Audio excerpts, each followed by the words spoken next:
Puerto Rican Voices is brought to you by the Center for Puerto Rican Studies, with the generous support of the New York City Council and Hunter College of the City University of New York.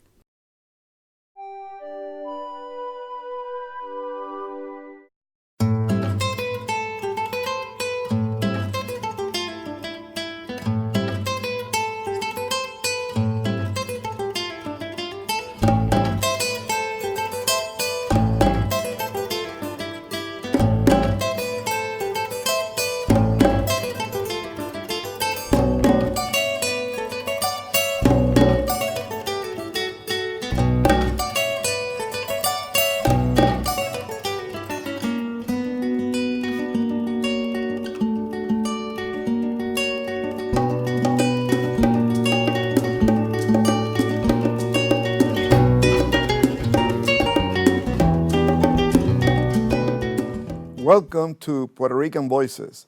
My name is Edwin Melendez. I am the director of the Center for Puerto Rican Studies at Hunter College, CUNY. Today we're talking about the aftermath of Hurricane Maria and the Diaspora solidarity movement in the United States. At Puerto Rican Voices, we have interviewed Puerto Rican organizations in Connecticut, Philadelphia, and Massachusetts. These organizations provided support to the victims of Hurricane Maria that relocated to their communities. To talk more about this topic, we have with us Ana Valentin Jackson. Ana is a community leader with an extensive background in community outreach, communications, and development. She was very involved in helping the evacuees. Thank you, Ana, for being with us, and welcome to Puerto Rican Voices.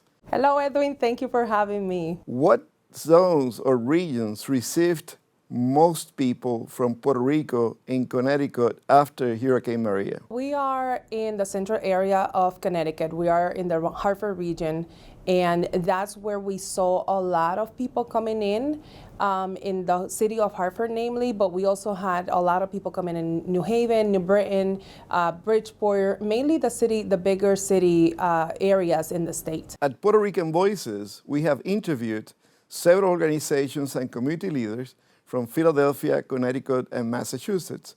Let's watch this first clip about Enlace de Familia in Holyoke, and we can talk afterwards.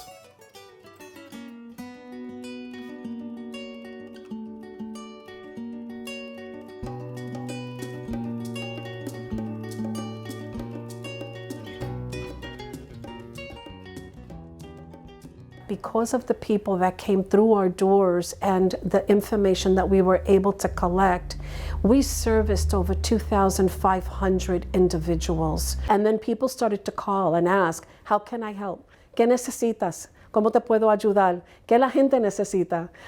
People were even saying, I could come and sit and talk to people and just calm them down and let them know that Massachusetts is here for them. Irma y María me forzaron a tomar una decisión antes de tiempo. Comencé a escuchar en los medios de comunicación que el estado de Massachusetts existía una comunidad puertorriqueña que estaba dispuesto a recibir a otros puertorriqueños. La primera opción era Enlace de Familia. Enlace de Familia es una organización la cual me honro en laborar en este momento. Soy Family Support Specialist. Las funciones son hacer exactamente lo que hicieron conmigo, yo lo voy a hacer con otros puertorriqueños que lleguen, ¿verdad? Conectarlos con los recursos del Estado para que su transición no sea una transición traumática, sea una transición más fácil. So when I actually arrived to Massachusetts, I got the chance to talk to Alex Morse, which is the mayor here.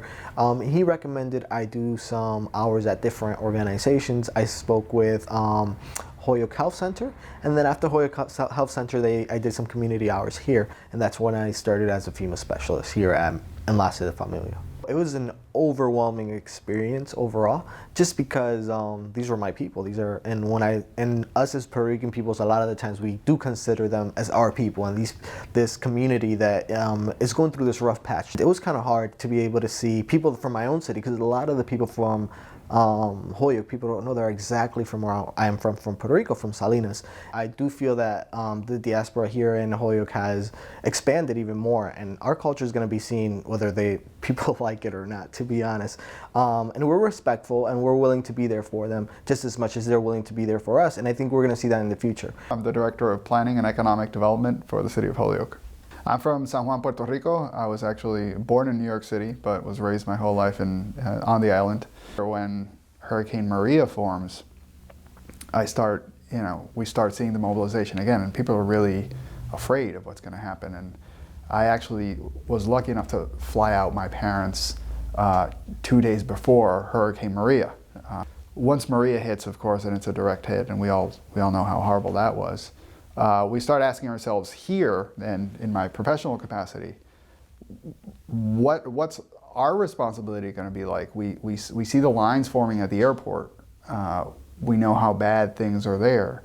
And we say it's just a matter of time until people start increasing the migration that we've seen over the past few years, and they're going to go where Puerto Rican population is. We set up a protocol on how we would start working with people as they started coming in. And the state kind of mimicked some of the things that we were doing that seemed reasonable, and that helped us navigate a very difficult situation for everyone involved in the weeks and months afterwards. That was a key thing, to be able not just immediately after the hurricane, like the next 24 hours, 48 hours, the next week after, but the continuous engagement with rebuilding is key.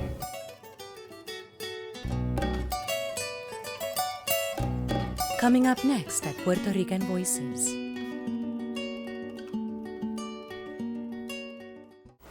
He was able to pull people together. He was also one that did not focus solely on the Puerto Rican experience in New York, but made bridges to what was happening on the island, what was happening internationally. I think he got his power from being so rooted in the community. He changed the discourse. He made us talk about ourselves in broader terms. Casi la mitad de los puertorriqueños están en Estados Unidos, y no solamente en un lugar, sino en varios lugares, que en la isla mismo han habido procesos de transformación. Quiere decir que la cultura puertorriqueña no es una cosa dada así, sentada, petrificada, es una cosa constantemente en transformación, con una multiplicidad de formas de expresión que ahora se reencuentran en un evento como este.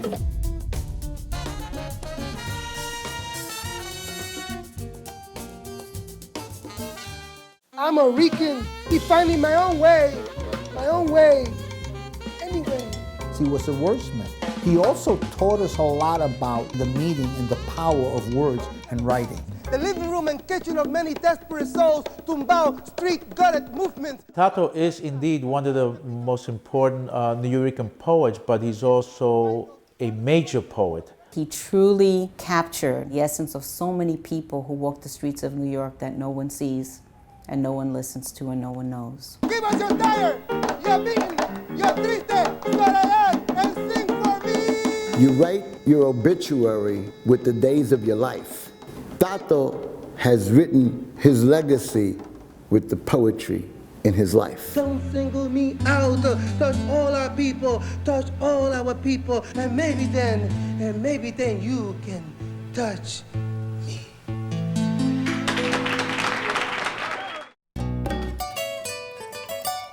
Welcome back to Puerto Rican Voices. Certainly, organizations like Enlace de Familia in Holyoke have done an enormous contribution to their communities.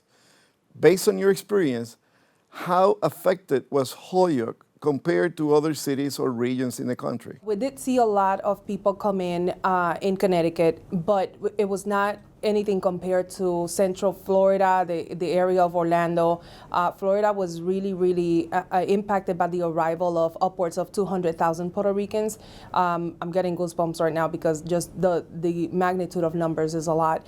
But we also saw numbers in Philadelphia, New York, and Massachusetts, in the areas that were closer to us. What can you tell us about the issues that affected Puerto Rican evacuees? We saw a lot of brokenness in terms of mental health. We saw people who came in without the language to be able to understand the processes or the lack of processes thereof. People who were coming in with challenges of not having a place to stay, not having $1 to their name, just leaving Puerto Rico with just a plane ticket in their hand and coming straight to a place where they didn't have anybody or they didn't have access to resources.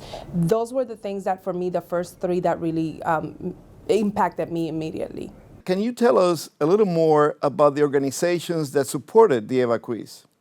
The Connecticut Institute for Community Development, which is the Hartford Puerto Rican Parade organization, galvanized all of the resources that we had at our hands, namely connections and people who were attached to connections, to be able to provide those resources. Here in the local area of Hartford, we had CREC, which is the Capital Region Educational Council, CREC, who came in initially and did a lot of the legwork to bring together groups and service agencies to help us channel the resources out to the families and to the individuals who came to Hartford looking for help and looking for a place to sort of start over again. Without a doubt, the solidarity of community organizations was just outstanding.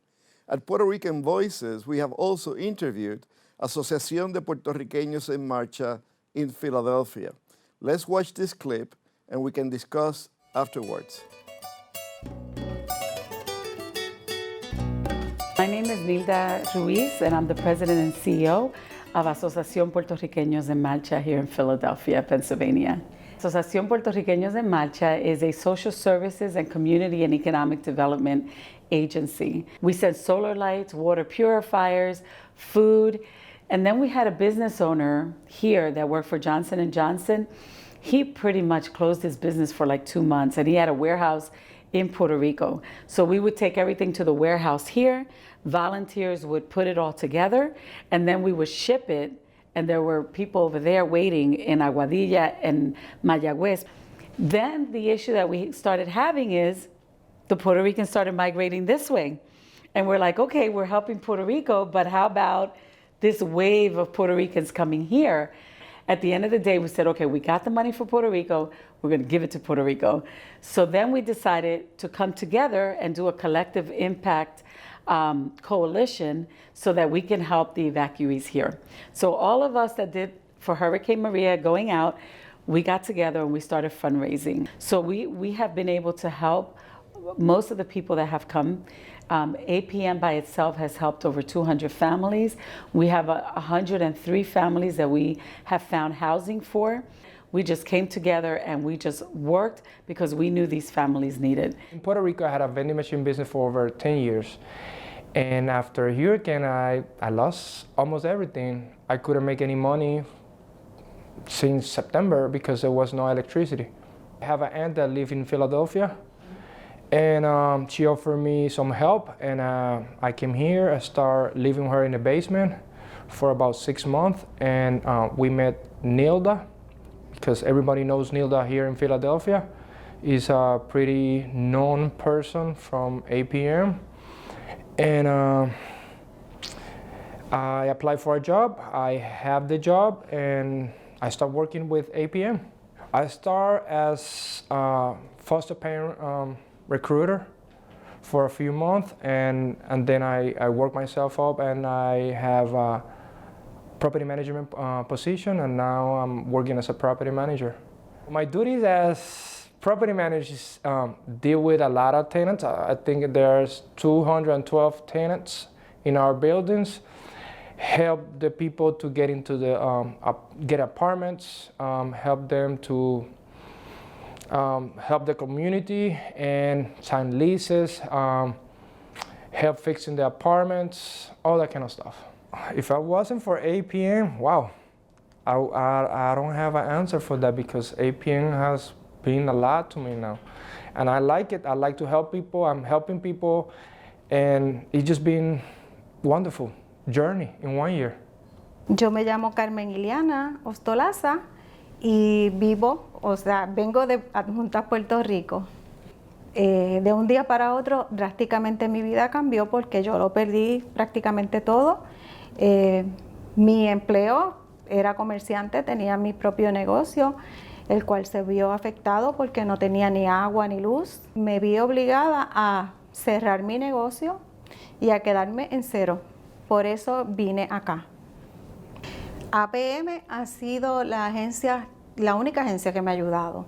Si no hubiera sido por APM, probablemente yo me hubiera regresado para Puerto Rico de nuevo con mi maletita frustrada, ¿verdad?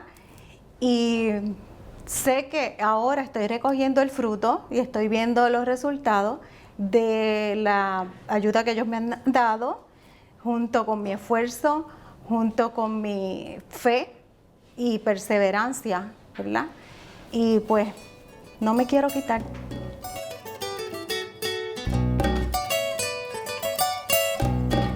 Coming up next at Puerto Rican Voices.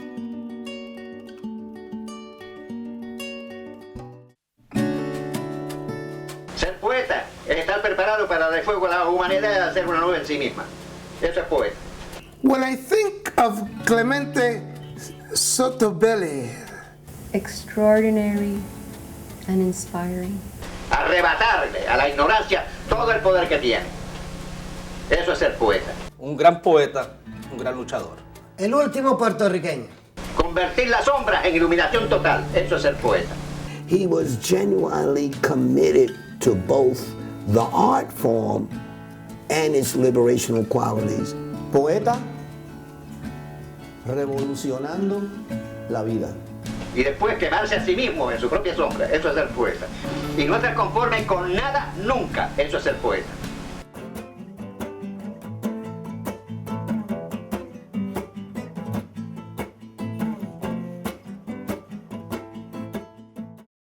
The first story that I heard from my grandmother's lips, Bertha Martina, has been my golden key in opening doors for me everywhere. It is just a fundamentally unique experience to read about characters that you can identify with. If you just read what she published, you would only have a fraction of a very skewed view of what she was writing. Thank goodness we have her archives here.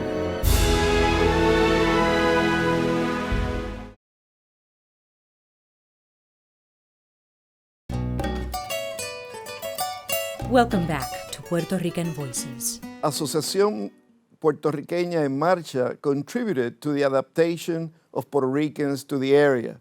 What was your experience helping evacuees? You know, for the ones, especially, you know, my family, I've had family members who came from Puerto Rico and have decided to stay. For them, it's been a, you know, do I leave or do I stay? I have a kid who is on the autism spectrum. Do I go back and know that he's not gonna have his resources, or do I stay here? At the same time, this relative is working, she's making things happen for her and for her kids. So it's been the whole adaptation process.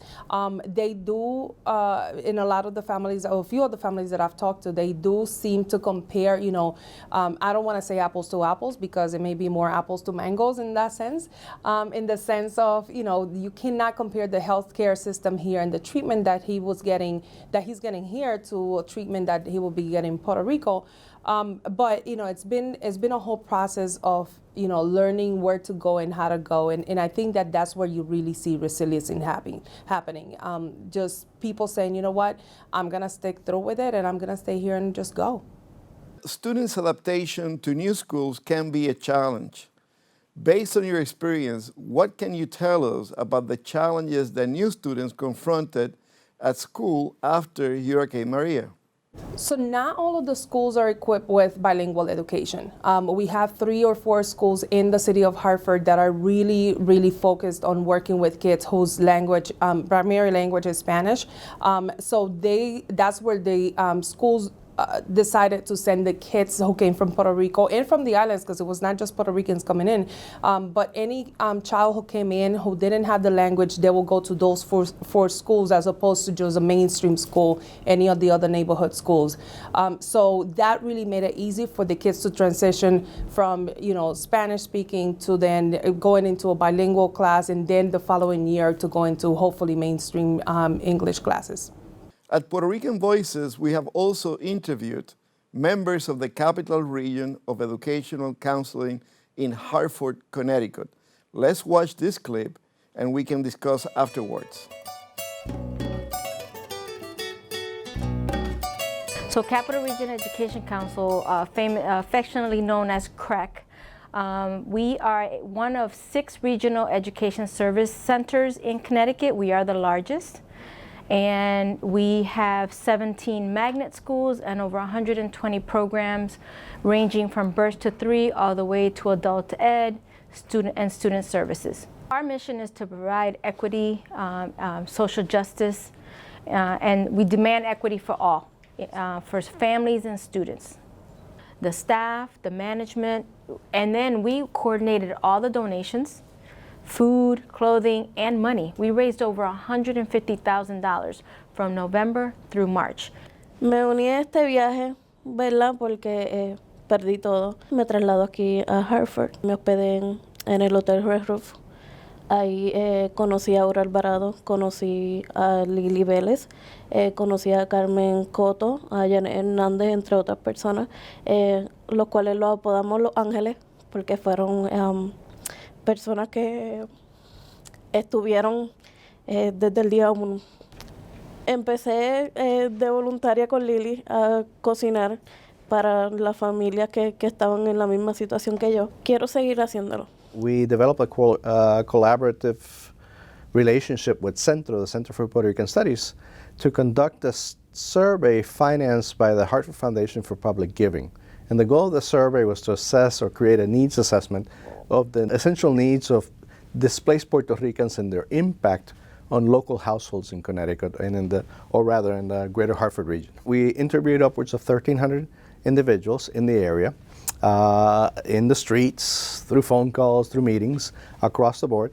And the 3 general findings that we were able to identify were that many Puerto Ricans who were displaced were facing housing shortages. They didn't have anywhere to live. They had food shortages. Even working families could not provide enough food for their families or the people that were staying with them. We estimate that the bulk of Puerto Ricans who came here had already left by February. Now, what we were seeing is that a lot of Puerto Ricans came and settled generally with Puerto Rican families throughout the state and through the corridor. In other words, from New York to Hartford to Holyoke and Springfield, Massachusetts to Boston.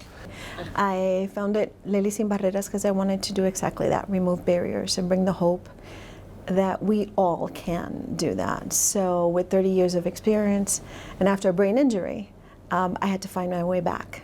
So when I founded Lili Sin Barreras, it was about helping people remove barriers in the social and legal system. And a colleague, Carmen Coto, called me and said, where can we get a warm meal for the families who are at the Red Roof Inn, who don't have a fridge, who don't have a stove, and that kind of stuff. And so I said, well, I'll cook a meal. I have a stove. And so I thought it would be maybe 2 or 3 days. We ended up cooking for about 6 months. The end goal is we're gonna make sure that the process, the due process, regulations that get put into place, and the practice of the same. It doesn't matter where you come from, maybe Puerto Rico, Haiti, Cuba, we're gonna treat you as we want it to be treated.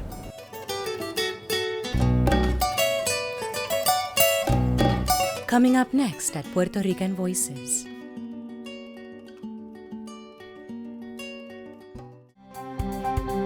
The fact that we have a Center for Puerto Rican Studies is something that you can't get anywhere else. I'd say it's probably the most important research resource for anyone learning about the diaspora. People who are passionate about our history and culture can go and learn more about who we are. Centro pinpoints and expresses what Puerto Ricans are all about, what their history is all about, their culture. As a journalist, it's very useful because it provides well-researched statistics of our communities throughout the United States. And the journal is unique in that it is the only journal that publishes research articles on the Puerto Rican experience. You can find old records, you can find old photographs, you can even find old puppets from the Pura Belpré archives. It holds our history and protects it. And without Centro, without the archives, without the library, all these materials would be in jeopardy.